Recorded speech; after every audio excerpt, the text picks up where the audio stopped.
ఓం నమ శివాయ.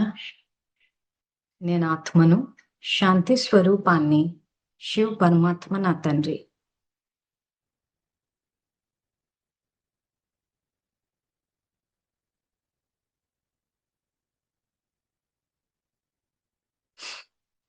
సో ఒకసారి పరమాత్మను తలుచుకున్న తర్వాత ఎవరికైనా ఏమైనా ప్రశ్నలు ఉంటే అడగొచ్చు.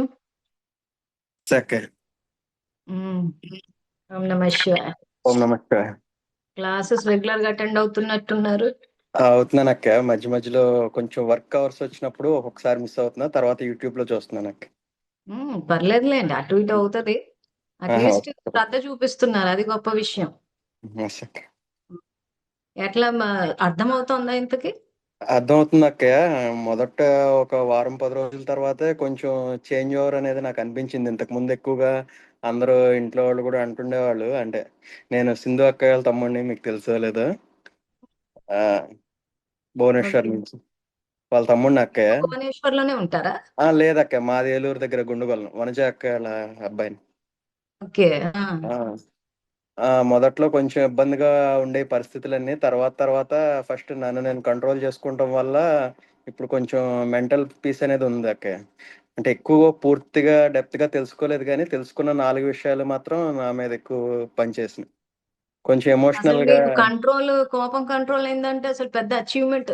అదే అక్క, ఎమోషనల్గా అంటే కొంచెం చిన్నదానికి హర్ట్ అవ్వడం, కోపం రావడం అలాంటివి ఎవరేం చేసినా ఇంకా ఆ, ఉన్నాయన్నీ కంట్రోల్ చేసుకుని ఇంతకు ముందు ఏదైతే సమస్యలతో ఇబ్బంది పడ్డానో అవన్నీ కూడా కొంచెం ఇప్పుడు లైట్ తీసుకోవడం మొదలు పెట్టాను.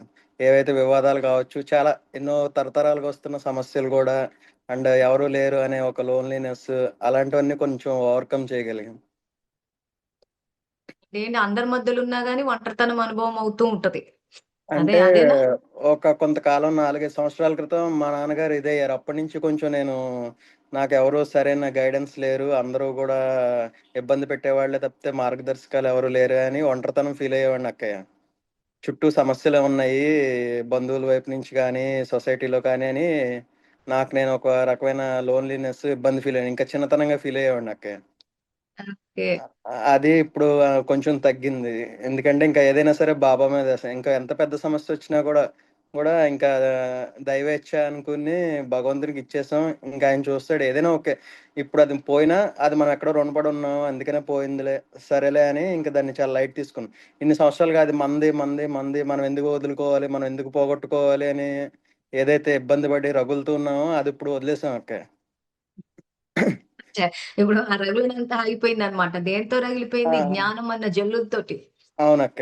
ఏవైతే ఉమ్. తరతరాలుగా వచ్చిన ఆస్తిపాస్తులు అంటే అవి పెద్దల ద్వారా మనకొచ్చేసినియి. మా నాన్నగారు వెళ్ళిపోవడం, ఆ రెస్పాన్సిబిలిటీస్ నా మీద పడి, నేను ఇది ఎలా అయినా సాధించాలి, ఇయన్నీ అని చాలా మీద పెట్టుకున్నయన్నీ కూడా వదిలేసానక్క ఇప్పుడు. పోన్లే, తీసుకుంటే తీసుకున్నారు అవతలోళ్ళు. వాళ్ళు మన కుటుంబ సభ్యులే కదా అని కొంచెం ఇంకా నా కెరియర్ మీద నేను ఫోకస్ పెట్టి ఇంకా ఎక్కువ ఫినాన్షియల్‌గా కూడా ఎప్పుడు ఇబ్బంది అని అనుకునే పరిస్థితులు కూడా వదిలేసాను. పర్వాలేదులే, భగవంతుడు ఏదో రూపంలో ఇస్తాడు.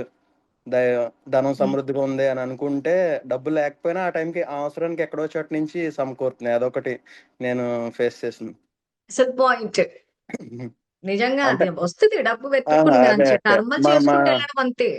మన సంకల్పం మంచిదైతే అదే దైవం దారి చూపిస్తుంది అన్నట్టుగా, పర్వాలేదు ఈ రోజు లాస్ట్ రూపీ వరకు ఖర్చు పెట్టేసినా కూడా మళ్ళీ మనకు అవసరం వచ్చినప్పుడు ఎక్కడో చోట వస్తది అనేది ఒకటి ఇదయింది. ఇంకా టైం ఒకటక్క. హ్మ్. అండ్ పొద్దున్నే లేవగానే ఇంకా సంకల్పం చేసుకుంటున్నాను. నేను ఆత్మని, శాంతి స్వరూపాన్ని 4 సంకల్పాలు చేసుకోవడంతో డే కొంచెం ఫ్రెష్‌గా ఉంటుంది. అండ్ ఆఫీస్‌లో కొలీగ్స్‌తో లేకపోతే పై వాళ్ళు ఎవరైతే మనల్ని ఎప్పుడూ ఒక డౌట్‌ఫుల్‌గా లేకపోతే మనల్ని ఇది చేస్తున్నట్టు, ప్రొవోక్ చేస్తున్నట్టు ఉండేవాళ్ళు కూడా ఇప్పుడు నాకు కామ్‌గా కనిపిస్తున్నారు. వెల్ విషర్స్ లాగా కనిపిస్తున్నారు.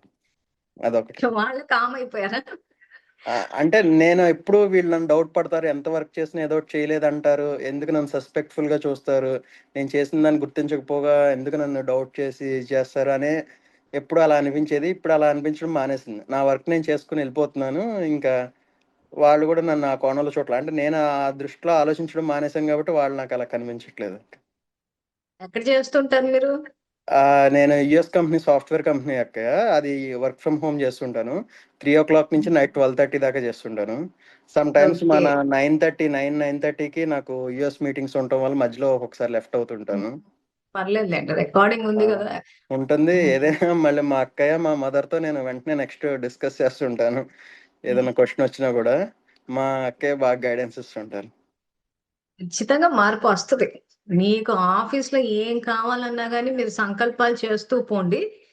ఒకవేళ అది జరగలేదు అనుకోండి, మీరు చూస్తూ ఉండండి, అంతకన్నా ఎక్కువ వస్తది.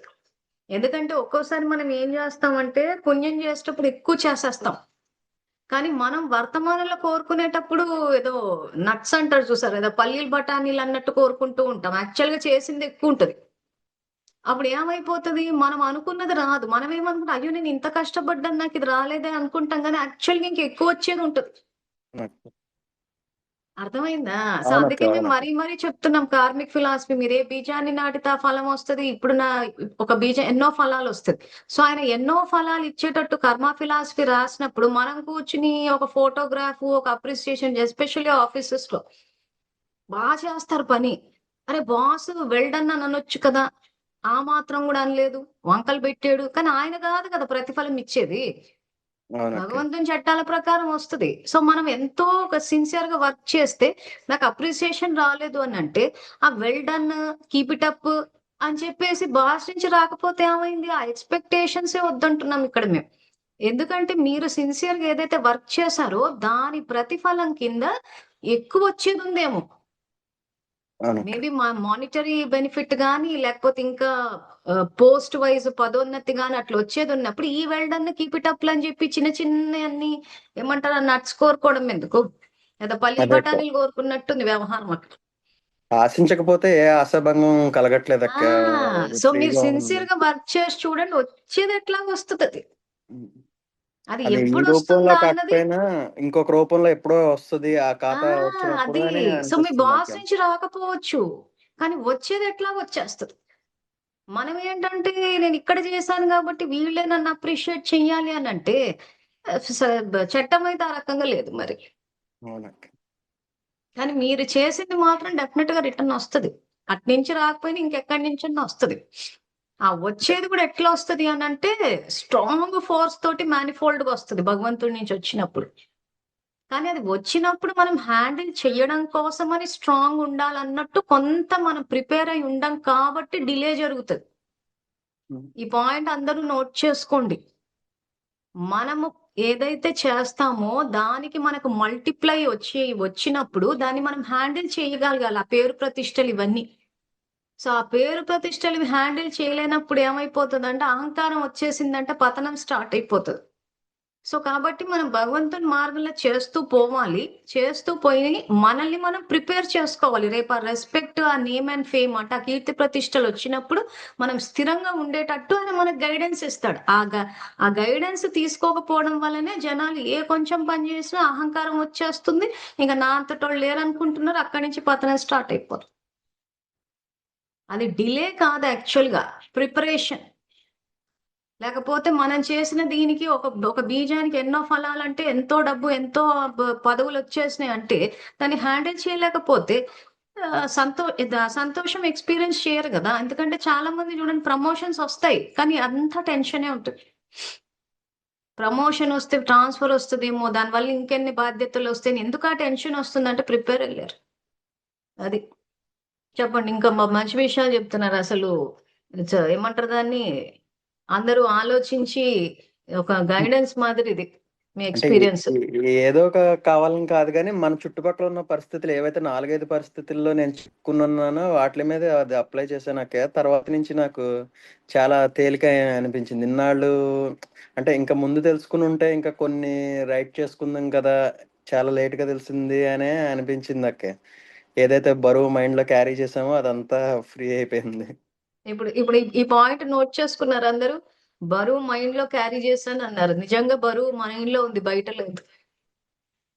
అంటే ఒక పరిస్థితి మీద ఎంత ఆలోచిస్తామంటే అది ఆలోచనల యొక్క బరువు, ఆలోచనల యొక్క శబ్దము, ధ్వని. ఇప్పుడు అది మార్చడం వల్ల ఏమైపోయిందంటే తేలికైపోయింది. అదే చెప్పారు ఇందాక అతను. చెప్పండి. అండ్ నియమాల విషయంలో కూడా ఎవరిని మనం గమ్ముని దూషించకూడదు. అంటే కొంచెం వర్తమానంలో పడినప్పుడు, ఎదుటి వాళ్ళతో మాట్లాడినప్పుడు గమ్ముని మళ్ళీ అది ఒక మాయలాగా వాస్తవికంలోకి వెళ్ళిపోతున్నాం గానీ, చాలా వరకు మనం ఎవరిని ఏమి అనకుండా, ఎక్కువ దుర్భాషలాడకుండా, ఆ కోపంతో ఒక మనిషి సహజ గుణాలైన ప్రేమపూర్వకమైన మంచి మాటలే మాట్లాడాలి అనేది కూడా ఎక్కువ ట్రై చేస్తున్నాం. కానీ దానికి కొంచెం టైం పడుతుందక్క. నార్మల్‌గా ఉన్నప్పుడు మనం ఎవరి గురించి నెగెటివ్ ఆలోచించట్లేదు గానీ, ఎప్పుడన్నా ఒక నలుగురిలోకెళ్ళినప్పుడు మాత్రం కొంచెం ఆళ్ళేదో మాట్లాడుతుండంటే, ఒక మాట అది మనకి కూడా మనకు తెలియకుండా ఇదొస్తుంది. అది కొంచెం కంట్రోల్ జేయాలని ప్రాక్టీస్‌ని అదొకటి ఉందక్కయ్య.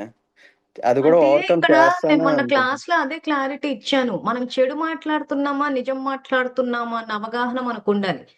హ్మ్. మనం నిజం మాట్లాడేటప్పుడు తప్పేముంది మాట్లాడడంలో? అదే అక్క. అర్థమైందా మీకు? ఇప్పుడు నలుగుట్లో ఉన్నప్పుడు ఒక టాపికొచ్చింది. సపోజ్ ఆఫీస్‌లో ఉన్నాము, పని జేస్తున్నాము. పని జేసేటప్పుడు ఎక్కడో కరప్షన్ జరుగుతుందో, మాల్ ప్రాక్టీసే జరుగుతుందనుకోండి. ఒక ఫలానా వ్యక్తి ఒక మాల్ ప్రాక్టీస్ చేస్తున్నాడు అనుకుందాం. దాని గురించి మాట్లాడడం రైటా? రాంగా? అది కరెక్టే అండి. తప్పునైతే ఖండించాలనే రూల్ ఉంది కాబట్టి సో, మరది చెడు ఎట్లవుతది? ఇప్పుడు ఈ రోజు ఒక వ్యక్తి తప్పుడు విధి విధానాలతో పనిచేస్తున్నాడంటే, మనం వెళ్లి నెక్స్ట్ ఏం జేస్తామో తర్వాత సంగతి. అట్‌లీస్ట్ మనకక్కడ చెడు జరుగుతుందన్న అవగాహన ఉంటే, ఆ గుంటలో పడకుండా ఉంటాం గదా! Yes ma'am. మనకది తెలీదనుకోండి అప్పుడేం జేస్తాము? అట్లాంటోళ్ళని నమ్మి మనం గూడా పోయి గుంటలో పడిపోతాం. Yes ma'am. మరప్పుడది చెడంటారా? లేకపోతే ఇప్పుడతను మాల్ ప్రాక్టీస్ చేస్తున్నాడని చెప్పేసి ఫ్రాడ్ జేస్తున్నాడన్నది అది చెడనుకోవాలా? నిజమనుకోవాలా? చెప్పండి. అనండి ఒకసారి నోటితోటి అది చెడువా? నిజమా? నిజమే మేడం. కానీ వాళ్ళ నిజం డైరెక్ట్‌గా మాట్లాడినా కొంచెం దానికి వాళ్ళ సపోర్ట్ అనేది చాలా తక్కువగా ఉంది. అంటే ధర్మాన్ని నిందించట్లేదు కానీ, ఒక్కళ్ళు మాట్లాడిన హ్మ్. దానికన్నా నలుగురు మాట్లాడిన దానికి వెయిట్ ఎక్కువ ఉండడం వల్ల నిజం మాట్లాడేవాడు లోక విరుద్ధంగా ఉంటున్నాడు. అందువల్ల కొంచెం చెప్పలేకపోతున్నాం. అది లౌకికమది. మనం భగవద్గీత హ్మ్. సీరీస్‌లో ఉన్నాము. సత్యం పలికేవాడు లోకానికి విరోధి అయితే భగవంతుడికి ప్రీతిపాత్రుడు గదా! ఆ మాట గూడా అవును. కంప్లీట్ చేయండి. అదే మేడం. ఇప్పుడు ఎక్కడన్నా స్టేట్‌మెంట్ కొంతమంది ఏంటి? దగ్గర సత్యం పలికేవాడు లోకానికి విరోధయ్యాడంటే ఎవరికి ప్రీతిపాత్రుడు? స్వయంగా పరమాత్మకు ప్రీతిపాత్రుడు. మనం ఫుల్ సెంటెన్సులు. లోకం ఏం జేసిందంటే అన్ని సగం సగం సగం గూడా గాదు. క్వార్టర్ నాలెడ్జ్ నన్నడిగితే. కొన్ని చోట్లయితే నిల్ నాలెడ్జు. ఇంకా కొన్ని చోట్లయితే టోటల్‌గా మైనస్సు. ఎట్లాంటి జ్ఞానాలను బయటికి తీసుకొచ్చారంటే, ఇదిగో సత్యం మాట్లాడితే లోకానికి విరోధయిపోతారు అనంటే, లోకానికి సత్యం అర్థం కాకపోతే అది మన తప్పా? ఎందుకు అవునక్క. కానీ ఈరోజు ఏంటంటే హ్మ్. ఎవరైతే లౌక్యంతో మాట్లాడి లోపల వాళ్ళకి వేరే ఉద్దేశాలున్నప్పటికీ కూడా పైకి వాళ్ళ పని హ్మ్. చేయించుకోవడం కోసం లౌక్యంతో మాట్లాడిన వాళ్ళకి పనులు తేలిక ఇది టెంపరరీ అని సింధు అక్కే నాకు చెప్పింది. ఇవాళ టెంపరరీ సక్సెస్ ఆళ్ళకొచ్చింది. నువ్వు దాన్ని పర్మనెంట్ అనుకోవద్దు. ఎప్పటికైనా నిజం మాట్లాడేదిను ఇదే నే గెలుస్తది. ఇవాళ ఆళ్ళేదో బాగున్నారు కదా! టెంపరరీగా వాళ్ళకి పనులయిపోతున్నాయి కదా! అని అనుకోవద్దు.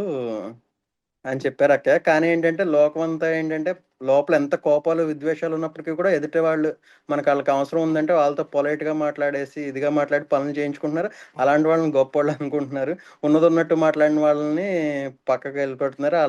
అలా పెండింగ్ ఉండిపోతుంది. నేను గూడా స్టేట్ బ్యాంక్‌లో ఉద్యోగం చేశా. సేమ్ ఇదే సిట్యుయేషన్. సో, మీరని ఎవరైతే తెలివిగా మాట్లాడుకుని, లోపల ఒకటి బెట్టుకొని, బయట బెట్టుకొని పనులు చేయించుకుంటున్నారు అది ఇది అని అంటున్నారో, అవన్నీ ఏం చేయలేదు మేము.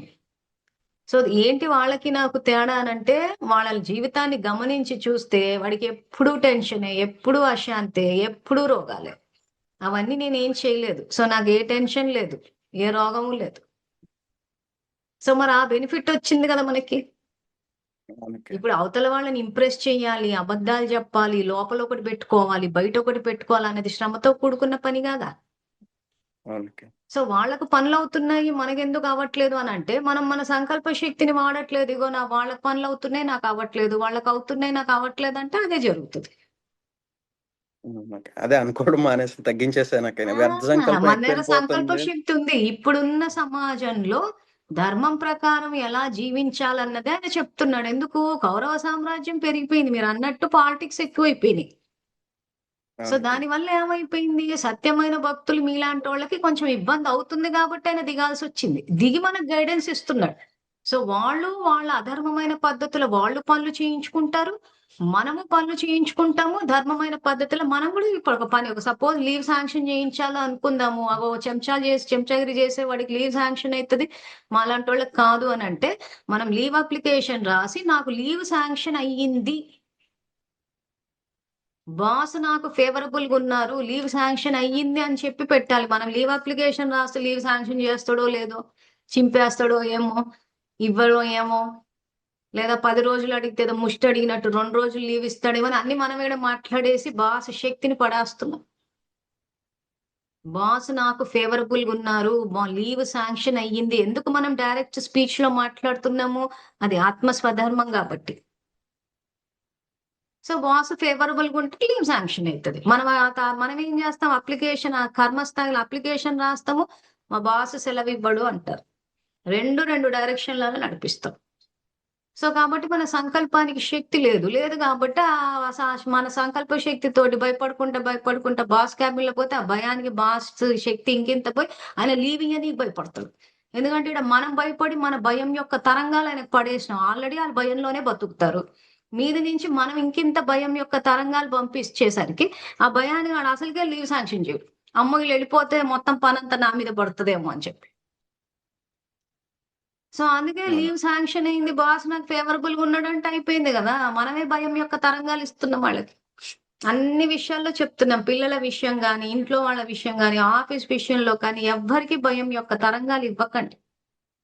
మీరు పడతారు. మీతో పాటు ఆళ్ళు పడతారు. అమ్మో! వీళ్ళంతా లీవ్‌లో పోతే నేనొక్కడినే కూర్చొని జేసుకోవాలని భయపడిపోయి ఆళ్ళు లీవ్‌లు శాంక్షన్ జేయరు. అందుకే సెలవులు దొరకవు అని అందరూ ఒకటే సంకల్పం జేసుకోవచ్చు. ఒక సెలవుల విషయమే కాదు. ఏ విషయానికైనా గాని అది అప్లికేషన్ రాస్తూ భగవంతుని తలుచుకుని యోగ స్థితిలో నా లీవ్ శాంక్షన్ అయింది. నా ట్రాన్స్‌ఫర్ అప్రూవ్ అయింది. నా ఇంక్రిమెంట్ అప్రూవ్ అయింది అని చెప్పి సంకల్పాలు చేస్తే ప్లస్ బాస్ ఎవరిక్కడ మనకి? శివ పరమాత్మ. తండ్రి. హ్మ్. సో, ఇక్కడ శివ భగవానుడే మనకి బాస్ అనుకుని, రాసుకుని వెళ్తే పనులు జరుగుతాయి. ఇవన్నీ నేను స్టేట్ బ్యాంక్‌లో ప్రయోగం చేసి చూపిన. అందుకే అంత కాన్ఫిడెంట్‌గా చెప్తున్నా. ఒకప్పుడు ఇవి తెలుసుకోకముందు నేను అలాగే ఎళ్ళేదాన్ని. అబ్బా! లీవ్‌లే ఇవ్వరు. అసలు పెట్టరు. అసలు లీవ్ అప్లై చేయాలంటేనే భయము. ఇవన్నీ ఉండేవి. తర్వాత ఇవి తెలుసుకొని ప్రయోగాలు చేస్తే జరిగిపోతోంది. ఎందుకంటే అక్కడ ఆళ్ళకన్నా ముందు మేమే భయపడుతున్నాం. అమ్మో! ఇస్తాడో లేదో అసలు లీవ్ అప్లికేషన్ పట్టుకొని పోవాలంటేనే భయపడేవాళ్ళం. అది వెళ్ళిన తర్వాత అక్కడ పెట్టి పొండి అని అంటారు. ఎప్పుడు శాంక్షన్ చేస్తాడో తెలీదు. పోయి అడగాలంటే ఏదో బిజీ ఫోన్‌లు ఇవన్నీ ఇంకా రచ్చ. సో, ఆలోచన చేస్తాము. ఆలోచన కూడా యోగ స్థితిలో చేస్తాము. ఆ సంకల్పానికి శక్తొస్తది. బాస్‌కి గూడా శక్తిస్తది. అంతే. ఓకే. మీరు ఆయనకిచ్చి మనం వైపు చేసి ఇక్కడ మనకు బాస్ భగవంతుడన్న విషయం అక్కడ మన బుద్ధిలో ఫిక్స్ అయిపోవాలి. అప్పుడు ఈ ఎదురుగున్న బాస్‌ని చూస్తే భయమేయదు మనకి. ఇంకా చెప్పండి. ఇంకా ఆరోగ్యపరంగా కూడా ఎప్పుడూ మానసికంగా కొంచెం ఇదయ్యేవాడిని అక్క. బాగా విపరీతంగా బరువు పెరిగిపోతున్నాను, తగ్గట్లేదు. ఆ తర్వాత ఈ అధిక ఒత్తిడి, టెన్షన్స్ వల్ల చిన్న వయసులోనే కొంచెం డయాబెటిస్ లాంటిదొచ్చింది. అది ఒక 1 ఇయర్ పాటు నేను చాలా మానసికంగా తీసుకోలేక ఇబ్బంది పడ్డా. నేను ఏదో అయిపోయాను, ఏదో అయిపోతుంది నాకు. అంటే మా నాన్నగారు చ ఇదయ్యారు ఇలానే డయాబెటిస్ ఈ కారణం అశ్రద్ధ చేసి, నాకు మళ్ళీ అదే చిన్న వయసులో వచ్చింది. ఇప్పుడు నేను దాన్ని ఎలాగా నాకొక రెస్పాన్సిబిలిటీస్ ఉన్నాయని మానసికంగా, ఆరోగ్యపరంగా ఆలోచించి కృంగిపోయేవాడిని తప్పితే దానికి ప్రయత్నం ఏమి చేసేవాడిని. రోజు వెయిట్ మెషిన్ ఎక్కి అరగంటకి, గంటకి వెయిట్ చూసుకొని నేను తగ్గలేకపోతున్నానని ఎక్కువ టెన్షన్ పడేవాడిని గానీ దానికి ఏం చేసేవాడిని. అలాంటిది ఇప్పుడు తర్వాత ఇది ఎప్పుడైతే మానసిక టెన్షన్ ఫస్ట్ వదిలేసానో, తర్వాత బరువు మీద ఆటోమేటిక్‌గా ఫోకస్ తగ్గిపోయింది. ఆటోమేటిక్‌గా నా అంతట నేను డైలీ క్యాజువల్‌గా వాకింగ్ చేస్తూ డైట్ కంట్రోల్ చేసుకోవడంలో ఒక నెల, 15 రోజుల్లోనే ఒక 15 కేజీల దాకా బరువు తగ్గలిగాను. ఇవాళ ఫ్రీగా ఉంది. అండ్ ఒంట్లో వేరే ఇదుంది, ఆరోగ్య సమస్య ఉందన్న విషయం మర్చిపోయాను.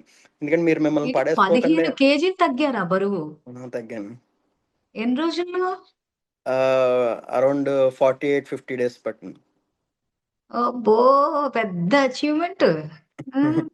ఏం చేశారు? డైట్ ఏ అంటే? అది డైట్ కూడా ఏం కాదు. శరీరానికి ఎంత అవసరమో అంత తీసుకున్న. మెయిన్ మెంటల్ టెన్షన్ లేకపోవడం శరీరం ఆ! తేలికయింది. ఓకే. అది రెగ్యులర్‌గా వాకింగ్ అది చేసుకునేవాడిని. తిండి ఎంత అవసరమో శరీరానికి ఏది కావాలో అదే తీసుకున్నాను. ఒక పర్టిక్యులర్ టార్గెట్‌కొచ్చిన తర్వాత మళ్ళీ ఇప్పుడు నార్మల్‌గా సెటిల్‌గా చేసుకుంటున్నాను. అండ్ ఒంట్లో వేరే రుగ్మతలున్నాయన్న విషయాన్ని మర్చిపోయాను. ఎందుకంటే మీరు అస్తమానం నాకు బాలేదు, బాలేదు అని అనుకుని మిమ్మల్ని మీరు పడేసుకోకండి, ఆత్మని వీక్ చేసుకోకండి. నాకేం లేదు అని అనుకుంటే చాలా ఫ్రీగా ఉంటారన్నందుకు గాను నేను ఆ విషయాన్ని ఇంక మర్చిపోయాను. మర్చిపోయాను. ఏదో క్యాజువల్‌గా నేను చేయాల్సిందేదో చేస్తున్నాను. కొంత మెడిసిన్ తీసుకుంటున్నాను అంతే. అంటే ఇప్పుడు ఇంకా క్లాస్‌లో చెప్పే సంకల్పాలన్నీ చేస్తున్నారా మీరు? నేను ఆ! సంపూర్ణ ఆరోగ్యంతో ఉన్నాను ఆ!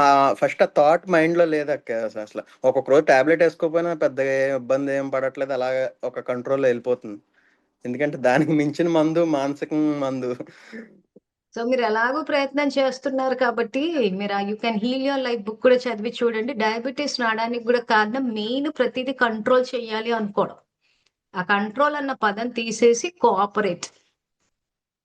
ఈ కోఆపరేట్ అన్న పదంతోటి గనక రీప్లేస్ చేసి, సిట్యుయేషన్‌ని వీటిని కంట్రోల్ చేయొద్దు. జస్ట్ పెర్ఫార్మన్స్ ఇచ్చుకుంటూ పోతాం. అటు ఫ్లోతో పాటెళ్తాం.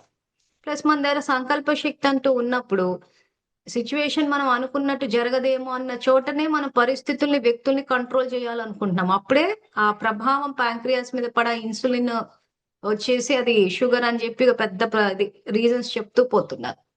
యాక్చువల్‌గా డయాబెటిస్ క్యూరబుల్లే, బీపీ గూడా క్యూరబుల్లే. అసలు అన్ని రోగాలు క్యూర్ చెయ్యొచ్చు. కానీ సైన్స్ ఏంటంటే ఇప్పుడు మొన్నేదో కరోనా రాగానే వెంటనే ఒక ఏమంటారు దాన్ని టీకాలు కనిపెట్టేసారు ఈళ్ళు. కానీ నిజంగా డయాబెటిస్‌కి, బీపీకి, తర్వాత కోల్డ్, ఫీవర్ ఇలాంటివి ఎప్పుడు వచ్చే రోగాలకి ఇంతవరకు వాళ్ళేం కనిపెట్టలేకపోయారు. కానీ యాక్చువల్‌గా ఇవన్నీ బతికున్నంత కాలం ఎయ్యాలని అంటారు గానీ, ఆత్మలో ఉన్న దీని ఆలోచన విధానాన్ని సరిదిద్దితే శరీరంలో ఉన్న రోగం నయమైపోతుంది. నేను అందుకే మొన్న బీపీ ఎగ్జాంపుల్ ఇచ్చి చెప్పాను. సో, ఒకసారి ఆ బుక్ చదవండి. చదివితే మీరు మొత్తం చదవలేరు, టైం లేదనుకుంటే కూడా వెనకాల చార్ట్ ఏసారు ఆ బుక్‌లో. ఆ చార్ట్ ఏంటంటే చూసారా ఆ బుక్కు? అహా! లేదక్క. ఇంకా తీసుకోలేదు. చూడండి. మీరు ఏ లాంగ్వేజ్ కంఫర్టబుల్ అయితే ఆ లాంగ్వేజ్ ఆమె ఒరిజినల్‌గా రాసింది ఇంగ్లీష్ భాషలో. సో, అది డైరెక్ట్ కొంచెం ట్రాన్స్‌లేషన్‌లా కొంచెం మనకు తెలుగులో ఇదనిపిస్తది గానీ, చదివితే అది చదవండి. సో, వెనకాల బుక్ వెనకాల చార్ట్ వేసేసారనమాట. ఆల్ఫాబెటికల్ ఆర్డర్‌లో. ప్రతి దానికి ఏ రోగానికి మనం ఏం ఆలోచిస్తుంటే ఎక్కడ ప్రభావం పడుతుంది, దానికి ఏం ఆలోచించాలా అన్నట్టుంది. సో, ఏం ఆలోచించాలో మేమే చెప్పేస్తున్నాం కాబట్టి, అట్‌లీస్ట్ మిమ్మల్ని మీరు చూసుకునే అవకాశం ఉంటది ఆ బుక్ చదివితే. లేకపోతే నేను గూడా బ్యాంక్‌లో ఉద్యోగం జేస్తే ఏవేవో సమస్యలొస్తుంటే, అమ్మ వాకింగ్ జేస్తున్నాము, అది జేస్తున్నాము, ఏమీ మార్పు రావట్లేదు. చూస్తే బాడీ చూస్తే ఆరోగ్యంగున్నట్టే ఉంది చూస్తే మళ్ళీ ఏదో అన్‌హెల్తీ ఫీలింగ్ అంటే, అప్పుడు ఆ బుక్ చదివితే నాకు అవగాహనొచ్చింది. అరె! నిజమే గదా! నేను ఇవన్నీ ఆలోచిస్తున్నానే. ఈ ఆలోచన ప్రభావం ఇక్కడ పడుతుందా అని అప్పుడు అర్థమైంది నాకు. సో, కాబట్టి బుక్ అంతా చదివినా మంచిదే. లేదు అట్‌లీస్ట్ ఆ వెనకున్న చార్ట్. ఆ చార్ట్‌లో కనీసం మనకేవైతే ఉన్నాయో అవెందుకొస్తున్నాయి అని ఆ మాత్రం చూసుకున్న ఇంక పొరపాటున గూడా నెగెటివ్ థింకింగ్ చెయ్యం. అది. ఇంకా చెప్పండి? ఇంకేంటంటే, మనం చిన్న చిన్న ఆటిల దగ్గర కూడా ధర్మం తప్పకూడదు, రూల్స్ అతిక్రమించకూడదనేది ఒకటి ఫాలో అవుతుంది. అంటే ఎవరు లేరు కదా! అని చిన్న సిగ్నల్ క్రాస్ చేసేయడం, అలాంటి ఎక్కడ మనల్ని చూడట్లేదు కదా! పోలీస్ లేరు కదా! అని చెప్పి మనం దాటెళ్ళిపోవడం, అలాంటాటిలి కాడ. ఎందుకు ఇక్కడ మనం చేసింది మనకెక్కడో చోట అది లెక్కనేది యాడ్ అవుతది ఆ! ఖచ్చితంగా. ఇప్పుడు చె ట్రాఫిక్ ఇప్పుడు రూల్స్ గురించి గూడా క్యాచ్ చేసారా ఆ! పాయింట్? గ్రేట్. ఒక రైల్వే స్టేషన్‌కెళ్తే మనల్ని ఎవరు అడగరు కదా! అని ప్లాట్‌ఫార్మ్ టికెట్ కొనకుండా మనం 5 నిమిషాలే కదా! ఎవరినో హ్మ్. రిసీవ్ చేసుకొని వచ్చేయడమే కదా! అని అలా చిన్న చిన్నయి మిస్ చేయడం. అవి వాస్తవికంగా మనం చేయాలని కాదు, అలానే చేయకూడదని కాదు. అలాంటాటిలో కూడా మనం రూల్స్ తప్పకూడదు అనేది ఒకటి తెలుసు. అదొకటి అవును. ఫాలో అవుతున్నాను. అందులో మీ వైపు మరీ ఎక్కువ. ట్రాఫిక్ రూల్సు, అలా రైల్వే స్టేషన్‌లో అలా దూకేయడాలు. చిన్న చిన్న ఆటిల కాడ కూడా ధర్మం తప్పకూడదు, రూల్స్ అతిక్రమించకూడదనేది ఆ! ఒకటి తెలుసుకున్నా.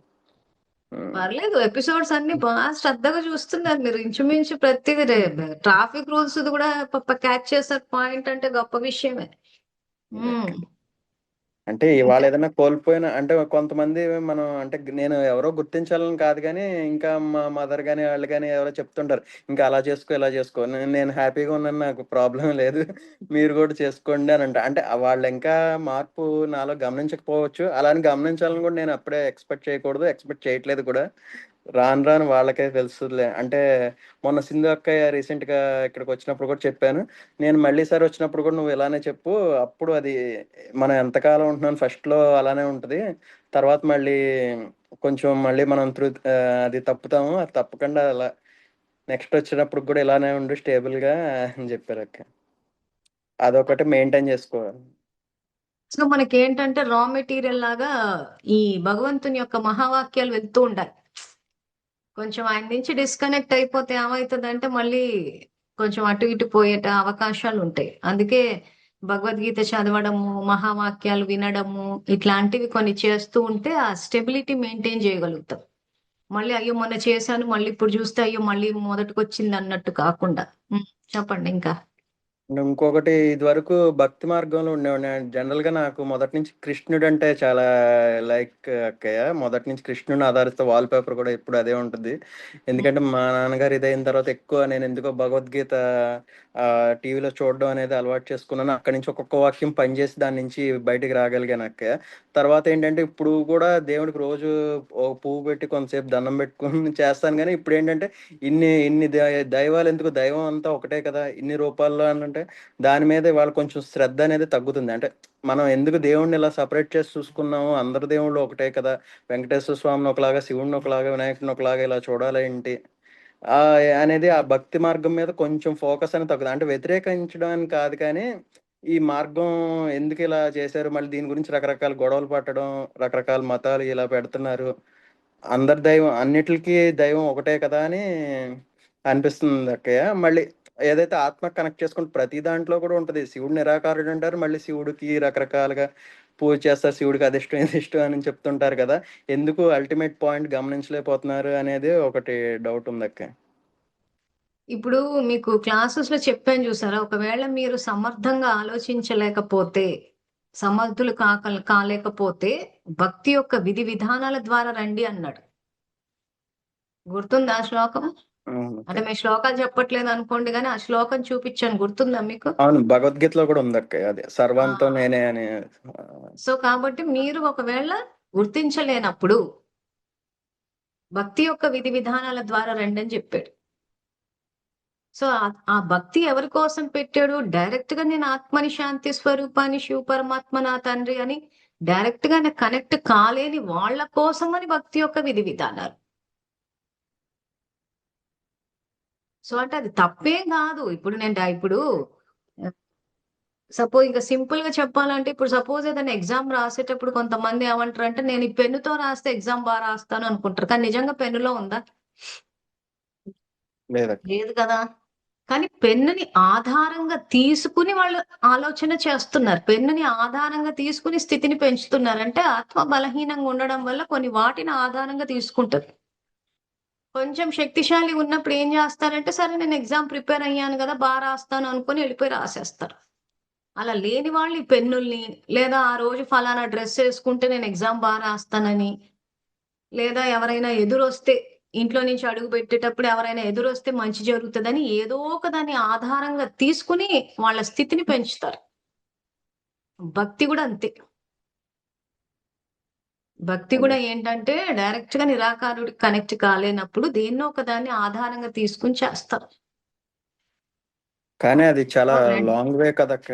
చాలా లాంగ్ వే, చాలా శ్రమతో కూడుకున్న పని. ఎందుకంటే ఇప్పుడు మీరే చూస్తున్నారు కదా, ఇంట్లో కూర్చుని చక్కగా ఈ జ్ఞానం తెలుసుకుని, ఇప్పుడు మీరే అన్నారు ఆరోగ్యం విషయంలో మార్పు వచ్చింది. తర్వాత ట్రాఫిక్ రూల్స్ గాని, ఇప్పుడు ఈ రైల్వే స్టేషన్స్ ఏది ధర్మము అధర్మము అన్న విషయంలో తెలిసిపోయింది. ఆఫీస్ లో కూడా మీకు ఆ డౌట్ తోటి ఏదైతే ఆ మెంటాలిటీ ఉండేది, అంటే ఆ శకుని టైప్ అన్నమాట మన క్లాసులో ఆ మెంటాలిటీ పోయింది. సో ఇవన్నీ మీకు మార్పు వచ్చింది అన్నట్టు డైరెక్ట్ గానే కనెక్ట్ అయిపోయేసరికి ఆ శక్తి వస్తుంటే ఒక్కో దాంట్లో అది మీకు బయటపడుతోంది అంతే. ఆ విషయం యాక్చువల్ గా భక్తిలో కూడా జరగాలి. కానీ ఆ భక్తిలో ఏంటంటే స్థూలానికి ఎక్కువ ఇంపార్టెన్స్ ఇచ్చేయడం వల్ల ఏమైపోయిందంటే శ్రమ ఎక్కువైపోయింది. ఎక్కడా ఫలితం లేకుండా పోయింది. ఎందుకంటే భక్తి చేసేటప్పుడు భక్తిలో ధర్మం ఉండాలి కదా. ఒక విషయాన్ని ఇప్పుడు ఈ పెన్నుని ఆధారంగా తీసుకుని నేను ఎగ్జామ్ పాస్ అవుతాను అని చెప్పి శక్తి పెంచినప్పుడు, భక్తిలో కూడా భగవంతుని ఆధారంగా తీసుకుని నేను ధర్మం ప్రకారం నడుచుకుంటానని చెప్పి నడవాలి అక్కడ. అది అక్కడ జరగట్లేదు. ఆ జరగకుండా అదేదో భక్తి అంటే ఏదో వెళ్ళి ఎంత పూజలు చేస్తామా ఎన్ని నీళ్లు పోస్తామా అని చెప్పేసి స్థూలానికి ఇంపార్టెన్స్ ఇచ్చారు. అది చేస్తే భగవంతుడు ఇంప్రెస్ అయిపోతాడు, ఇంకా చేసేదంతా ఆయన చేస్తాడు అని. అందుకే మీకు చాలా ఎపిసోడ్స్ లో కవర్ చేశారు. ఆయన ఏం చేస్తాడు, అవును. మనం ఏం చేస్తాడు అనే ట్రైనింగ్ ఇస్తాడు. ఆ మొత్తము ఆయన ట్రైనింగ్ ఇస్తాడన్న విషయం మొత్తం ఎత్తిపోయింది. ఎందుకంటే భక్తి యొక్క విధి విధానాలు ఏం చేశారంటే చెప్పేవాళ్ళు కూడా ఆ విషయాన్ని చెప్పలేదు. ఇవే చేసుకుంటూ ఉండండి అని చెప్పేసి భక్తిని ప్రోత్సహించారు. ఎందుకంటే కోట్ల కోట్ల కోట్ల వ్యాపారం నడుస్తుంది భక్తిలో, ఆ వ్యాపారం అంతా పడిపోతుంది. సో దానివల్ల చెప్పే వాళ్ళకి లాస్ కదా.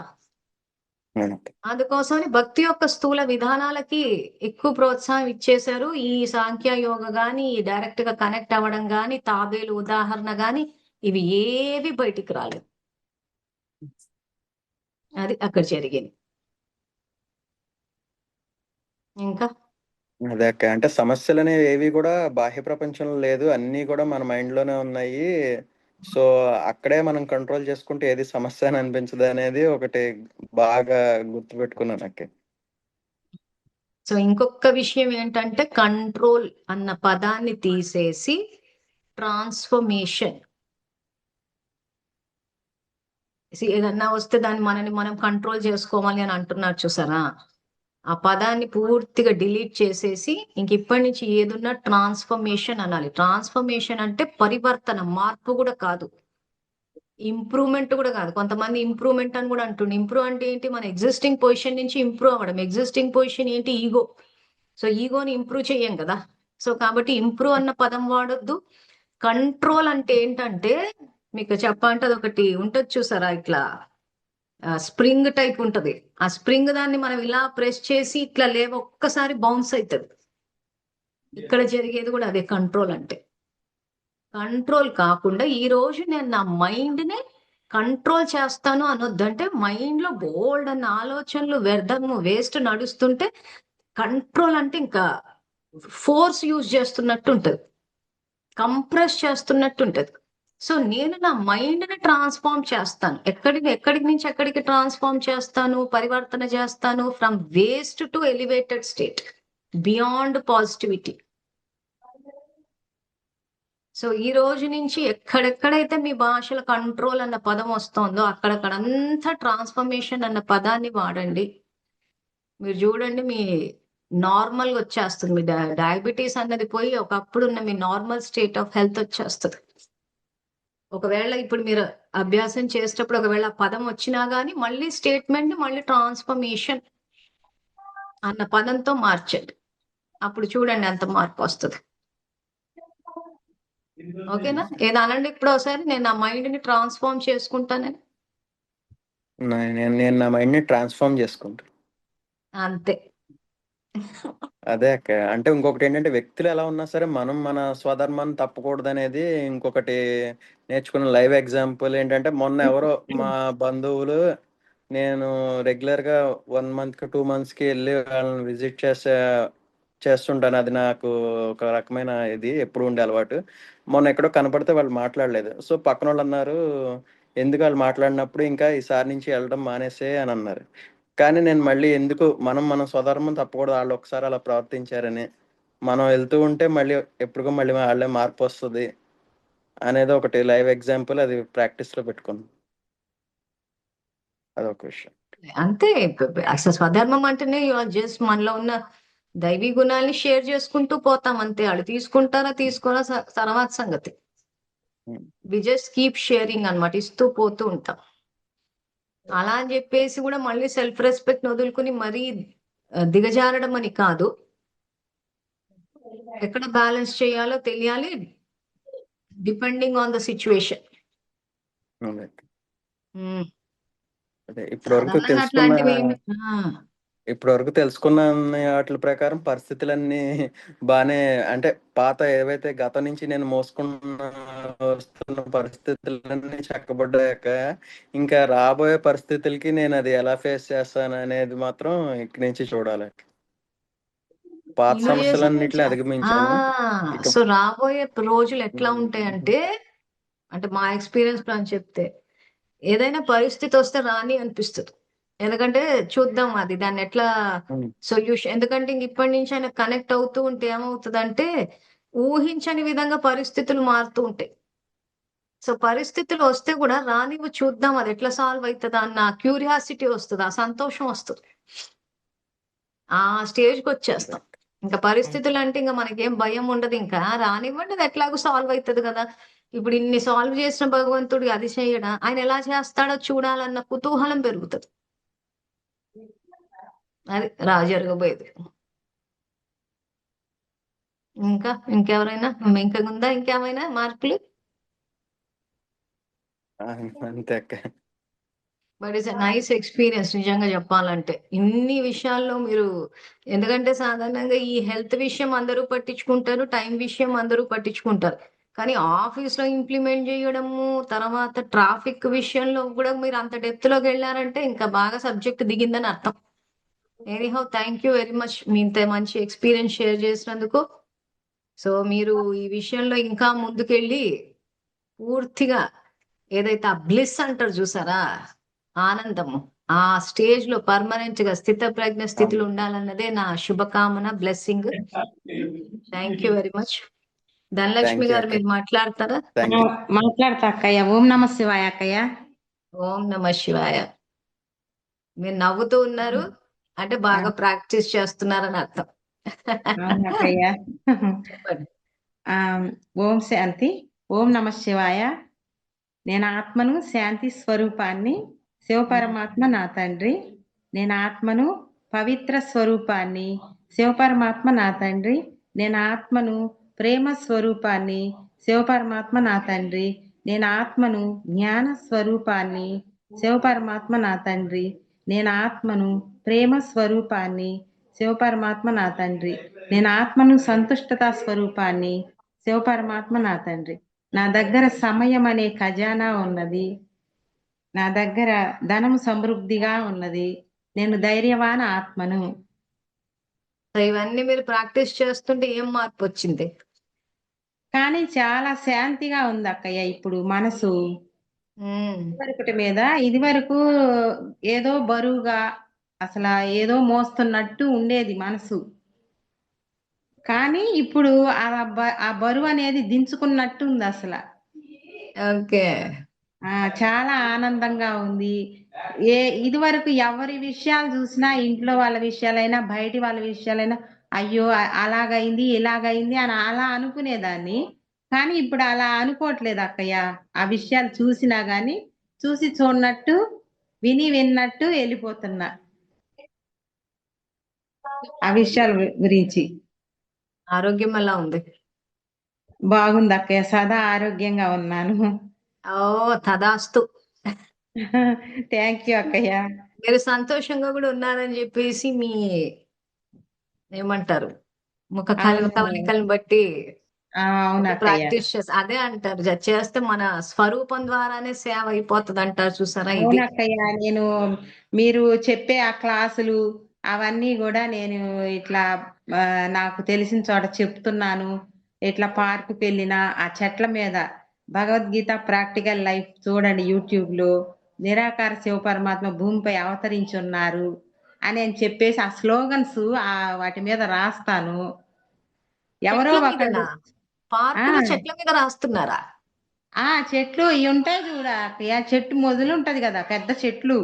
చాక్ అవునవును. పీస్ తో చాక్ పీస్ తో రాస్తా. చాక్ పీస్ తోటి చెట్ల మీద రాసి వస్తున్నారా? అబ్బో, అవునక్కయ్య. కొత్త ఎందుకంటే విషయం.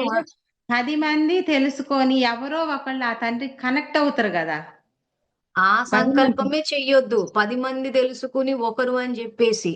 ఆ అందరూ తెలుసుకుంటారు అనేసి అందరూ ఆచరిస్తారని ఆ ఎందుకు చెయ్యొద్దు? అవునక్కయ్య. ఇది చెప్పపోయి అది చెప్పాను. అందరూ ఇదే నాకు ఇప్పుడు శుభభావన కూడా అదే. యూట్యూబ్ లో మీరు ఆ కింద నుంచి చూసుకుంటూ వస్తుంటే 1000 మంది కన్నా ఎక్కువ చూస్తారు. ఇప్పుడు నేను క్లాసులు పెట్టేటప్పుడు నేను 1000 మందికి చెప్తే ఒక్కరన్నా మారరా అంటే ఏం సంకల్పం చేసినట్టు? ఏ 1000 మంది ఎందుకు ఆ సంతోషంగా ఉండొద్దు? మార్పు అంటే ఏంటి ఇక్కడ? అందరూ సంతోషంగా ఉండాలని చెప్పి ధర్మాన్ని అవును అవును చెప్తున్నాం. అక్కయ్య. సో అవును మీరు చెట్టు మీద రాస్తే అందరూ సంతోషంగా ఉండాలని ఎందుకు అనుకోవద్దు? ఒక్కరే సంతోషంగా ఉండాలని ఎందుకు అనుకోవాలి? ఒక్కరే అని అంటే కదక్క, ఇట్లా అక్కడికి వచ్చిన వాళ్ళు అందరు చూస్తారు కదా అక్కయ్య. అదే చెప్తున్నానమ్మా. ఇక్కడ మారతారా మారరా తర్వాత సంగతి. ఆయన మహావాక్యాలు వింటే సంతోషం వేస్తదా లేదా? వేసిద్ది అక్కయ్య. సో అందుకే సంకల్పం ఏం చేస్తారంటే రాసేటప్పుడు అందరూ జ్ఞానం తెలుసుకుని భగవంతుని తెలుసుకుని సంతోషంగా ఉన్నారు ఆ అని ఆ ఆలోచన చెయ్యండి. ఆ ఇది చూసి 10 మందిలో ఒక్కరన్నా మారరా అని చెప్పేసి ఉమ్. తగ్గించొద్దు మన శక్తిని. ఆహా అదేనక్కయ్య. అర్థమైందా? అర్థమైంది అక్కయ్య. సో మీరు మారతారా తర్వాత సంగతి. కానీ వింటే ఎవరికైనా ఇప్పుడు అది విని ఇప్పుడు ఈ జ్ఞానం వింటుంటే ఎంతమంది పాటిస్తున్నా తర్వాత సంగతి. కానీ సంతోషం అయితే అవుతుందా లేదా? అవుతుంది అక్కయ్య. అదే సేవ. అది తెలిసిన వాళ్ళకి చెప్తూ ఉన్నా, ఎవరికి ఉమ్. ఎవరో ఒకళ్ళు ఇట్లా ఇంకా వెళ్తుంటా కదా అటు ఇటు వెళ్ళినప్పుడు. ఈసారి చాక్ పీస్ తోటి రాసింది ఫోటో తీసి గ్రూప్ లో పెట్టండి. సరేనక్కయ్య. నేను కూడా ఇప్పటి వరకు వినలేదు అసలు ఇలా రాస్తారు. ఎవరెవరు ఎన్నో పద్ధతులు వాడతారు. అవును మిమ్మల్ని చూసి ప్రేరణ పొంది మీరు ఎక్కడెక్కడ ఏమేమి రాస్తున్నారో ఒకసారి నా పర్సనల్ వాట్సాప్ పెట్టండి, నేను చూస్తాను. చూసి ఆ సరే తర్వాత అక్కయ్య. గ్రూప్ లో కూడా పోస్ట్ చేస్తాము. సరే ఇలా చెట్ల అక్కయ్య. మీద పుట్టల మీద గుట్టల మీద రాయడం అంటే ఇదేనేమో. ఆ, అవునక్కయ్య. ఆ, ఇంకా అందరూ తెలుసుకొని తండ్రిని అందరూ శృతి చేసి అందరూ కూడా ఆ పరంధామం వెళ్ళాలని కదా అక్కయ్య, తండ్రితో పాటు. శరీరం మొదలాక అందరూ వెళ్తారు, కానీ ఉన్నప్పుడు సంతోషంగా ఉండాలని కదా ఆయన భగవద్గీత చెప్పేది. అవునవును. ఎక్కడ మీరు ఉండేది? పోతే ఇప్పుడు అక్కయ్య మీరు ఒక క్లాసులో చెప్పారు, ఇప్పుడు ఏ ఆత్మతోనైనా మనకి వాళ్ళు మనల్ని చూసిన వాళ్ళు పడని వాళ్ళు ఉంటారు కదా, స్వభావాలు. అలాంటి వాళ్ళు చనిపోయిన వాళ్ళు ఉంటారు, వాళ్ళని ఎట్లా క్షమించమని అడుగుతారు అక్కయ్య? చనిపోయిన వాళ్ళని క్షమించమని అడగడమా? ఇప్పుడు వాళ్ళతో అంత ముందు మనకి ఏమైనా గొడవలు ఉండుంటాయి, అవును. వాళ్ళకి మనకు పడినప్పుడు వాళ్ళని మనం ఎలాగా, ఇప్పుడు ఆత్మలే కదా అందరూ. అవును. ఇప్పుడు వాళ్ళని మనం క్షమించామని ఎలా అడుగుతామని? యాక్చువల్ గా చనిపోయిన వాళ్ళని క్షమించమని అయితే అడగలేం, వాళ్ళు మన ఎదురుగా లేరు కాబట్టి. ఆత్మలు సరే ఎక్కడో వాళ్ళు చోట ఉంటాయి పోయాక కదా. అదే చెప్తున్నాను. అంటే వాళ్ళు పోయాక రియలైజ్ అయ్యామన్నమాట. ఇప్పుడు ఈ క్లాసులు విని అయ్యో మనం తప్పు చేశామే అని చెప్పేసి. అవును అక్కయ్య. అవును. సో కాబట్టి ఆత్మ ఎక్కడున్నా గాని సంతోషంగా ఉండాలి అని చెప్పి వరదానాలు ఇవ్వాలి. ఇప్పుడు ఇక్కడ ఏమవుతుంది, మన సాంఖ్య యోగాలు ఏం చెప్పాడు? ఆత్మ ఒక శరీరాన్ని వదిలి ఇంకో శరీరాన్ని తీసుకుంటుందంటే, సపోజ్ మీకు ఎవరితోటైతే సమస్య ఉందో వాళ్ళని క్షమాపణ కోరుకుందాం అన్నంత లోపల వాళ్ళు వెళ్ళిపోయారు ఇప్పుడు, అవునా? సో అవును కాబట్టి అక్కయ్య. వాళ్ళు ఎక్కడున్నా సంతోషంగా ఉండాలని చెప్పి వాళ్ళ కోసం అని చెప్పి శక్తి యొక్క తరంగాలు పంపిస్తే మీ ఆత్మలో అదేదైతే వాళ్ళని పట్ల ఏదైతే జరిగిందో ఆ పాపం అన్న ఖాతా సమాప్తై వాళ్ళతోటి మంచి ఖాతా తయారవుతుంది. అవును అక్కయ్య. సో వరదానాలు ఇవ్వడము, వాళ్ళు ఎక్కడున్నా సంతోషంగా ఉండాలి, ఆరోగ్యంగా ఉండాలని చెప్పి మనం శుభకామనలు చేయడమే ఇక్కడ దానికి పరిష్కారం. అవును అక్కయ్య. ఇప్పుడు మనం బతికున్న వాళ్ళకి వరదానాలు ఇస్తున్నామంటే ఎవరికి ఇస్తున్నాము? ఆత్మకేగా ఇచ్చేది. ఆత్మకేనక్కయ్య. అవును. మరి అది దేహాలు పోయినా కానీ అసలు. ఎవరికి ఇస్తాము? పోయినా వాళ్ళు ఎక్కడో చోట శరీరంతోనే ఉంటారు కానీ ఉన్నారు కదా. అవునక్కయ్య. సో వాళ్ళని గుర్తు పెట్టుకుని వాళ్ళ ఆత్మని విజువలైజ్ చేసి వాళ్ళు సంతోషంగా ఉండాలి, ఆరోగ్యంగా ఉండాలని కోరుకుంటాం. ఆ తర్వాత నా వల్ల ఏదైనా తప్పు జరిగితే నన్ను క్షమించండి, మన మధ్యలో ఏదైతే ఖాతా ఉందో అది సెటిల్ చేసుకుని మనం స్నేహితుల్లాగా కలిసి ఉందాము. సో మనసులోనే క్షమాపణలు కోరుకుంటాం వాళ్ళని విజువలైజ్ చేసి. సో మన ఇద్దరం స్నేహితుల్లాగా కలిసి ఉందాము అన్నప్పుడు ఆ స్నేహం అన్న దైవీ గుణం మీ ఆత్మలో రికార్డ్ అవుతుంది, పాతది క్లోజ్ అయిపోతుంది. వాళ్ళల్లో ఆ భావన వాళ్ళు అంతకు ముందు వాళ్ళల్లో ఉంటది కదా అక్క, ఆ మనసులో వాళ్ళకి ఉంటది కదా ఆ భావన. వాళ్ళ మనసులో ఉంటది. కానీ ఉమ్, మీ మనసులో తీసేయాలి. మీ మనసులో ఉమ్, తీసేసి మీలో ఆ శక్తి పెరిగినప్పుడు ఒకవేళ వాళ్ళు మళ్ళీ వేరే జన్మ తీసుకుని మీ ఎదురుగా వచ్చినా మీలో ఉమ్, ఆల్రెడీ శక్తి ఉంది కాబట్టి పర్వతం లాంటి సమస్య దూది పింజలాగా ఎగిరిపోతది. ఉమ్, లేదా అది ఏమవుతది, ఇంకా మీరు ఆ బయటికి వచ్చేసారు కాబట్టి దాని ఉమ్, యొక్క ప్రభ చెప్తున్నాను కదా, ఏ దూది పింజలాగానే ఎగిరిపోతది అంతే. ఆహా, లేదు మీరు ఇంకా బాగా భగవంతుడికి దగ్గర అయ్యారు, సహయోగ అయ్యారు, చేశారంటే ఏదో కలలో అట్లా వచ్చి కలలో అనుభవం చేసి అది అటు నుంచి అటే వెళ్ళిపోతుంది. ఇంకా కలలో వస్తే ఏం పెద్ద తెలుస్తుంది. ఉమ్, సో భగవంతుడికి పర్వతం లాంటి సమస్యని దూది పింజలాగా చేసి ఎగరగొట్టేసే పవర్ ఉంది, కానీ దానికంటూ మీరు పురుషార్థం చేసి ఈ ఉమ్, రకమైన ఈ ప్రొసీజర్ వాడి ఇంకా మళ్ళీ ఇప్పుడు మీరు ఏ ఆత్మతోటైతే మీకు సమస్య ఉందో వాళ్ళతోటే కాదు ఇంకెవ్వరితోటి కూడా అనుచితంగా ప్రవర్తించొద్దు భగవంతుడి సహయోగం కావాలంటే. అవును అక్కయ్య, అవును. ఆ రకంగా చేసి ఆయన యజ్ఞంలో సంయోగం ఇస్తే ఇంకా అసలు అది ఎట్లా వెళ్ళిపోతుంది అంటే ఇంకా అట్లా వెళ్ళిపోతుంది. సో వాళ్ళు ఒకవేళ మీ ఎదురుగా వచ్చినా గానీ మీకు పెద్దగా తేడా తెలియదు. ఉమ్, మీరు అన్నట్టు మీరు చేస్తే మీ ఆత్మలో రికార్డింగ్ మీది పోతది కానీ వాళ్ళ ఆత్మలో ఉంటది. ఆ, ఉమ్. కానీ ఆ తిరిగి వచ్చినప్పుడు ఈడ మన శక్తి పెరిగి ఉంటది, భగవంతుడు తోడుగుంటాడు కాబట్టి మనకు దాని ప్రభావం తెలియదు. అందుకే కదా ఆయన వచ్చి చెప్తోంది మనం అంతిలంతా జీవితాలన్నీ మెసప్ చేసేసుకున్నాం కదా, అన్ని కుప్పబోసేసుకున్నాం కదా. అవును. అందుకనే ఆయన వచ్చాడు. సో ఇప్పుడే దాన్ని సెటిల్ చేసుకోవాలన్న ఆలోచన మీకు వచ్చింది, చాలా గొప్ప ఆలోచన. ఆ, సబ్జెక్ట్ కూడా బాగా అర్థమైంది. అరే నేను చేస్తే మరి వాళ్ళ ఆత్మలో కూడా ఉంటది కదా అంటే ఉంటది, ఉమ్, కానీ మీ ఆత్మలో పాపం వినాశనం అయిపోయింది ఇక్కడ. కానీ బయట ఉమ్, పరిస్థితులు భగవంతుడు మార్చడు కాబట్టి వాళ్ళు ఎక్కడి నుంచో ఆ పరిస్థితి వస్తది, కానీ మీకు తేడా పడదు. ఆ, అంత అంటే అంత కష్టం మనకు అనిపించదు అప్పుడు వాళ్ళు ఎదురుగా వచ్చినా గాని. పర్వతం వచ్చి నెత్తి మీద, ఇప్పుడు పర్వతం వచ్చి నెత్తి మీద పడడానికి దూది వచ్చి నెత్తి మీద పడడానికి తేడా లేదా? అవును అక్కయ్య, అవును. అంటే ఒక విధంగా ఆ, ముల్లులాగా, శూలం కంటే ముల్లులాగా. ముళ్ళు సరే, ఇప్పుడు ముళ్ళుతోటి గుచ్చుకొని చూడండి, శూలంతో గుచ్చుకుంటే తేడా తెలీదా? అవును అక్కయ్య, అవును. ఆ, అసలు ముళ్ళుతో గుచ్చుకుంది అసలు పెద్ద గుచ్చుకున్నట్టే అనిపించదు. అవును అక్కయ్య, అవును. ఉమ్. అట్లా. సో కాబట్టి కర్మ తిరిగి వస్తది, కానీ వచ్చేటప్పుడు మనం భయపడి దుఃఖపడతామని చెప్పి ఆయన వచ్చేసి మనకి జ్ఞానాన్ని శక్తిని ఇస్తున్నాడు. అది ఉమ్, తీసుకుని వాడితే అది వివేకవంతుల లక్షణం. ఉమ్, నేను ఇలాగే కూర్చుని ఉంటా నాకు టైం లేదు అని అంటే ఇంకా మనం ఎవరెవరితోటి ఏమేమి కెలుక్కున్నామో అందరూ వస్తుంటారు, పర్వతాలు ఎత్తినేసి పోతూ ఉంటారు. ఉమ్, అయ్యో భగవంతుడు వేసాడని చెప్పి మళ్ళీ ఆయన మీద ఎవరిని తప్పుపట్టే నీకు మనకెవరు దొరకకపోతే ఇంకా ఆయన దొరుకుతాడు. ఉమ్. అదే కదా చేస్తుంది ప్రస్తుతం. కానీ మీరు ఇవన్నీ ఆలోచిస్తున్నారు, బాగా డెప్త్ లాంటి గొప్ప విషయమే. ఎక్కడ మీరు ఉండేది? మేము పాలవాయిలో ఉంటాం. అసలు ఇక్కడ ప్రస్తుతానికి హైదరాబాద్ వచ్చాం అక్కయ్య మొన్న. పాల్వాయినా? అక్కడ ఎక్కడుంది అది? అది గుర్జాల దగ్గర సూర్యకుమార్ అక్కయ్య వాళ్ళు వచ్చారు చూడండి అప్పుడు. Okay okay. అక్కడ అయితే మేము ఆ అబ్బాయి హైదరాబాద్ లో ఉంటాడు, అయితే ఇక్కడికి వచ్చాము మొన్న ఈ మధ్య. ఓకే హైదరాబాద్ లో ఎక్కడ? చందానగర్ అక్కయ్య. సరే సరే, కానీ బాగానే చదువుతున్నారు.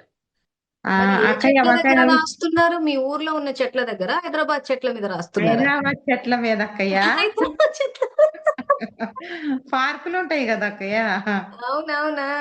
ఆ, ఏ ఉమ్, పార్కులు మామూలుగా కూర్చుంటూ ఉంటారు అక్కడ. అరుగులు లాగుంటాయి, ఆ అరుగుల మీద ఉమ్. వాటి మీద ఆ చాక్ పీస్ తోటి రాస్తున్నా. కానీ మంచి ఐడియానే. ఊర్లో చూసి అయితే అడుగుతున్నారా మరి అందరూ?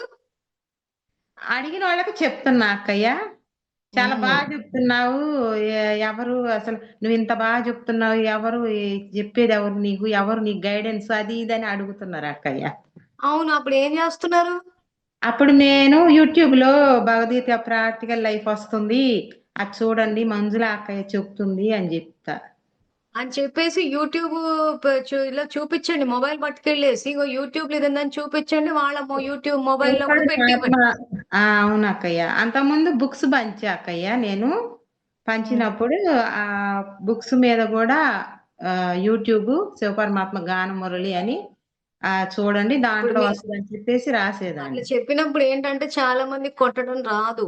సో ఆ, మీరే వాళ్ళ మొబైల్ తీసుకుని ఇదిగో ఇలా ఉంటదని చెప్పేసి చెప్పడమో, లేకపోతే మీ మొబైల్లోనో టైప్ చేసి ఆ ఆ, వీడియో చూపించాలి. ఎట్లాగో పార్క్ లో చాలా తీరిగ్గా కూర్చొని ఉంటారు కదా అందరూ.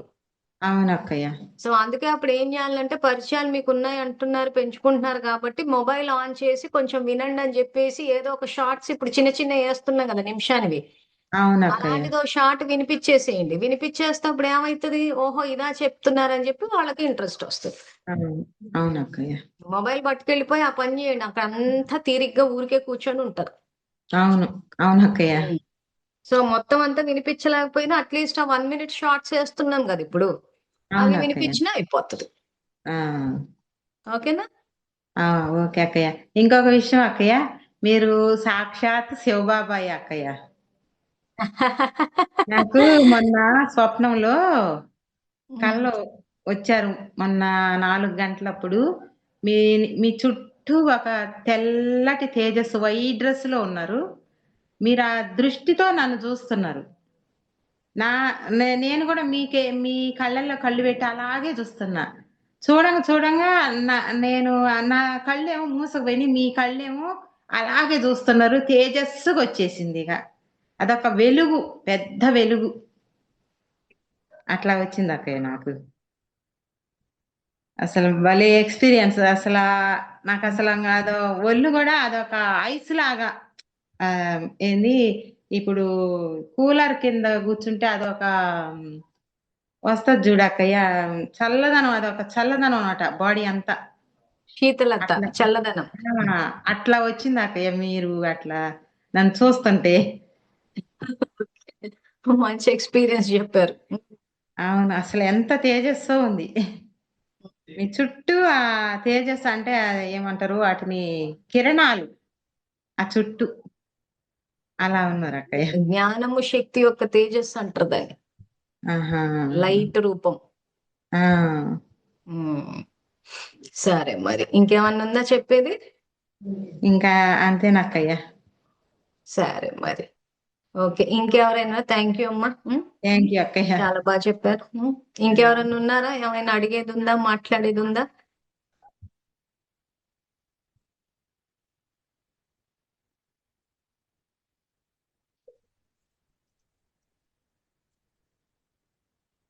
ఓం నమ నితిన్ గారు శివాయ. ఏమైనా మాట్లాడతారా? ఓం నమ శివాయ. ఓం నమ శివాయ. అక్కయ్య గారు మంచి కెమెరా ఆన్ చేయగలరా? వీలవుతుందా? మాకు అంత అక్కయ్య స్టడీ చెప్పండి. లేదు, క్లాసులు వింటున్నా. ఓకే. మీ పేరు, మీ ఊరు? మా పేరు లక్ష్మి, ఇక్కడ ఖానాపూర్. ఓకే. చెప్పండి అమ్మా. స్టడీ మీ క్లాసులు వినాలా, అందులో నడవాలా, దేవునికి దగ్గరగా కావాలా అని కొన్ని వింటున్నా, చేస్తున్నా. చాలా వరకు కోపం తగ్గిపోయింది. మనకు శత్రువులైనా సరే వాళ్ళు బాగుండాలని. లెవెల్. శత్రువులు బాగుండాలని అనుకున్నారంటే ఇక నెక్స్ట్ లెవెల్కి వెళ్ళిపోయినట్టే. మళ్ళా ఇంకా మనలాగా ఇంకా అందరూ ఇట్లా రావాలని ఇవన్నీ స్టేటస్ పెట్టడం ఉమ్. అట్లాంటివి చేస్తున్నా. ఓకే. మంచి అనిపిస్తుంది. ఏం అంటే చేస్తుంటారు వింటూ మీరు? ఉంటే. ఇంట్లోనే మేడం, ఏం లేదు. ఓకే. ఇదే సేవ. ఇంట్లో ఉండడం అంటే శివాలయంలో ఉండి ఇంట్లో సేవ చేస్తున్నారు అది. ఇలా అనుకోవడం వల్ల బాగా ఇట్లా అంటే ఇంట్లో మంచి ప్రశాంతము, మా ఇల్లు దేవాలయము అని ఇప్పుడు ఇలా ఇంట్లో పని అనుకోవడం వల్ల చేస్తుంటే అలసట వస్తుందా? రావట్లేదా? రావట్లేదు. టైం ఇదే అనేది తెలియకుండా పని అయిపోతుంది. ఇట్లా ఎవరన్నా ఏదైనా అన్నగాని కోపం వచ్చినా గానీ అది మీరు చెప్పిన శ్లోకం అనుకోవడం మనసులా, అట్లాంటి బాగా ఇట్లా మనసు ఇక చెప్పొస్తలేదు కానీ అన్నీ వింటాను. అన్నీ నాకు నేనుగా మనసులో అనుకొని ఇంకా మీరు ఇంకా చెప్పడానికి మనలాగా వచ్చారు, చెప్పడానికి బయటకు వచ్చారు అని అంటే ఖచ్చితంగా ప్రయోగం చేస్తున్నారనే అర్థం. ఉమ్, అయితే ఒకరు ఇట్లా బాధపడుతుంటారు అన్నట్టు ఒక ఆమె తెలిసిన ఫ్రెండ్. అయితే మీరు అట్లా కాదు, అట్లా బాధపడకుంది, మనం అనుకున్నవి జరుగులంటే మన మనసులో మనం ఏదనుకుంటే అది జరుగుతుంది, దేవుణ్ణి ఇట్లా నమ్మినట్టుగా ఉండు అని వాళ్ళకి చెప్తుంటే ఆమె బాగా ఇట్లా అయింది. ఆ రోజు నుంచి వెళ్ళి ఆమె కూడా చూస్తుంది, క్లాసులు వింటుంది యూట్యూబ్ లో, ఇంకా ఇలా గ్రూప్ లో చేరలేదు.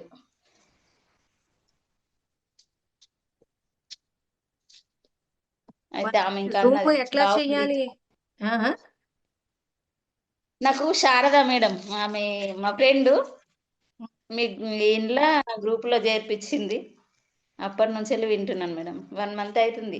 ఆహా, మీ ఫ్రెండ్ని కూడా చేర్పించాల్సింది మరి శారదా మేడంకి చెప్పి. చేర్పిస్తా మేడం. మరి అదే కదా, ఇప్పుడు మీరే సంతోషాన్ని అయితే మీరు అనుభవం చేస్తున్నారో అది అందరూ చెయ్యాలనే కదా ఇవన్నీ చెప్తోంది. అందుకే మేడం వాళ్ళకు కూడా ఇక తెలిసిన వాళ్ళకి చెప్తున్నా, ఇవన్నీ స్టేటస్ పెట్టుకుంటున్నా. ఉం. అమ్మ క్లాస్ వస్తుంది వినవా అంటాడు నా కొడుకు వచ్చి. అచ్చా, అంటే చాలా మార్పు వచ్చిందనమాట మీలో. అంటే మేడం ఫస్ట్ నుంచి వెళ్ళి అక్కయ్య ఎట్లా అంటే ఇది భగవద్గీత వింటా అన్నట్టు ఫోన్ లో పెట్టుకొని.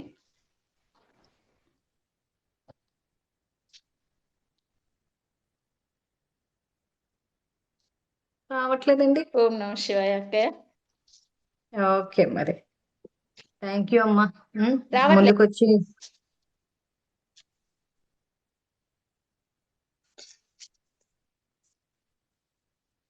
Signal thank you problem madam, ఉన్నట్టు. నమస్కారం. ఓకే అమ్మా, థ్యాంక్ యూ, వెల్కమ్. ఇంకెవరైనా ఏమైనా చెప్పు. Signal sir. అదే వాయిస్ బ్రేక్ అవుతుంది. ఇంకెవరైనా ఏమైనా మాట్లాడేది అవును ఉందా? మేడం.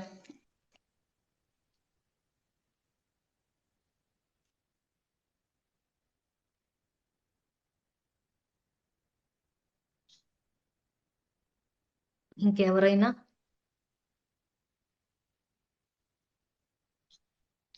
సరే మరి. సో ఇవాళకి మీ ఎక్స్పీరియన్సెస్ విని అయితే మంచి సంతోషం కలిగి చేసే వాళ్ళైతే పక్కా చేస్తుంది. నాకు తెలిసి మిగిలిన వాళ్ళు కూడా చేయిస్తుండొచ్చు. కానీ మరి ముందుకొచ్చి చెప్పే విధంగా కూడా ఇంకొంచెం ధైర్యం చేయాలి మీరు. మళ్ళీ నెక్స్ట్ టైం ఉన్నప్పుడు మాట్లాడదురు కానీ. సో ఇవాళకి క్లాస్ సమాప్తి చేస్తున్నా. మళ్ళీ రేపు కలుద్దాము. అంతవరకు థ్యాంక్ యూ. ఓం నమః శివాయ.